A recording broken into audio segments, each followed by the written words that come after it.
52 സീറ്റിലെ ഫലം ഏതാണ്ട് വന്നു കഴിഞ്ഞു. തൃശൂർ കോർപ്പറേഷനിൽ 30 UDF ആണ്.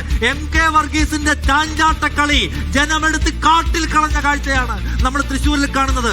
MK വർഗീസിനെ മുന്നിൽ വെച്ച് BJPക്ക് വേണ്ടി വർത്തമാനം പറയുന്ന മേയറെ CPI-ക്കാർ ആവശ്യപ്പെട്ടിട്ടും പുറത്താക്കാതെ താലോലിച്ച് കൊണ്ടു നടന്നതിന് ജനം കൊടുക്കുന്ന വലിയ ശിക്ഷ.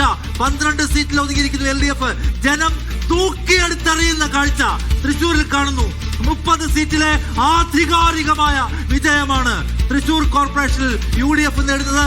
MK വർഗീസിനെ പോലെ ഒരു സുരേഷ് ഗോപി ഭക്തനെ മേയറാക്കി കൊണ്ടു നടന്ന് ആഘോഷിച്ചതിന് ജനം കൊടുക്കുന്ന പരമമായ ശിക്ഷ. അതാണ് നമ്മൾ തൃശ്ശൂരിൽ കാണുന്നത്. അപ്പൊ എന്താണ് കേരളത്തിന്റെ മൂഡ്? ഈ കളി ആളുകളെ മാനിപ്പുലേറ്റ് ചെയ്യാൻ കഴിയുന്ന കളി.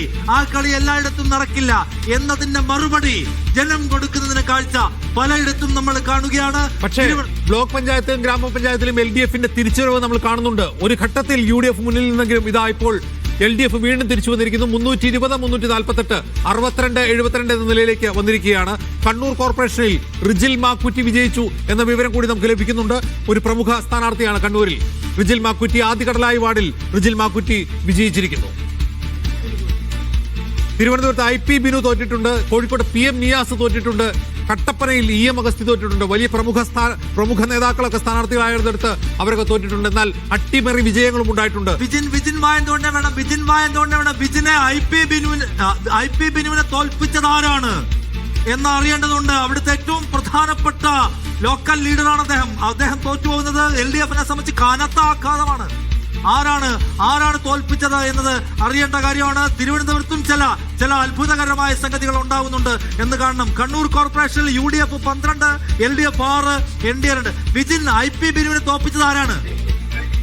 മേരി പുഷ്പം എന്ന നിലവിലെ കൗൺസിലറാണ് IP ബിനുവിനെ തോൽപ്പിച്ചിരിക്കുന്നത്. UDF-ന്റെ മേരി പുഷ്പം ആണ് നിലവിൽ വിജയിച്ചിരിക്കുന്നത്. ഒപ്പം തന്നെ 25ലേക്ക് ലീഡ് നില NDA ഉയർത്തിയിട്ടുണ്ട്.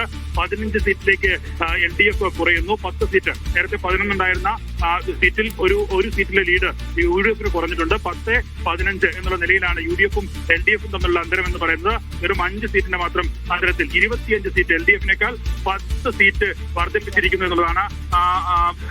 നിഷാദ്, ഇപ്പോൾ മൊത്തം മാറി എന്ന് വെച്ചാ കോർപ്പറേഷൻ മൊത്തം വീണ്ടും മാറി. IP ബിനുവിന്റെ റിസൾട്ട് വന്നിട്ടില്ല, എണ്ണിക്കൊണ്ടിരിക്കുന്നു എന്നുള്ളതാണ് ഇപ്പോൾ മനസ്സിലാക്കാൻ കഴിയുന്നത്. അല്പസമയത്തിനകം മാത്രമേ റിസൾട്ട്. അല്ല, ഞാൻ ചോദിക്കുന്നതല്ല, തിരുവനന്തപുരം കോർപ്പറേഷന്റെ സ്ഥിതി മൊത്തം മാറി. NDA ലീഡ് ചെയ്യാണ്.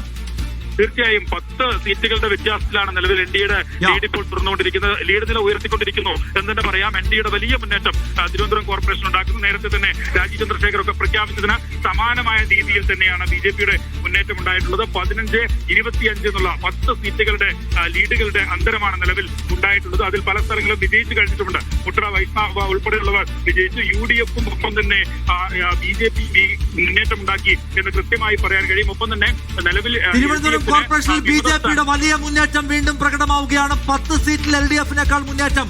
15 സീറ്റിൽ LDF എങ്കിൽ 25 സീറ്റിൽ NDA ലീഡ് ചെയ്യുന്നു. അപ്പൊ തിരുവനന്തപുരം കോർപ്പറേഷൻ ഇനി വളരെ ചുരുങ്ങിയ സമയം കൂടി മാത്രമേ ഉള്ളൂ അന്തിമ ഫലം വരാൻ.